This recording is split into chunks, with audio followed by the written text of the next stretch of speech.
خبر شامل کرتے ہیں دینا سے۔ ڈپٹی کمشنر جہلم کی خصوصی ہدایت پر محمد قاسم اسسٹنٹ کمشنر دینا نے منگلا روڈ دینا کا تفصیلی جائزہ لیا۔ چیف آفیسر میونسپل کمیٹی دینا کو مسائل فوری حل کرنے کا حکم دیا۔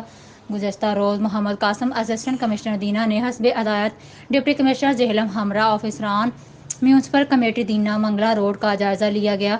خصوصی طور پر نیو چنگ منگلا روڈ کے مسائل کا حل زیر غور آیا۔ آفیسر نے میونسپل کمیٹی دینا کو ہدایات جاری کی کہ ایک دن میں 4 دفعہ کوڑا کرکٹ اٹھایا کریں تاکہ صفائی کا معیار بہتر بنایا جا سکے۔ کوڑا کرکٹ نہ اٹھانے کی وجہ سے جو مسائل پیدا ہوتے ہیں ان کے خاتمے کے لیے فیصلہ کیا گیا کہ کوڑا کرکٹ پھینکنے کے لیے دور دراز گہری کھدائی کر کے وہاں پھینکا جائے گا۔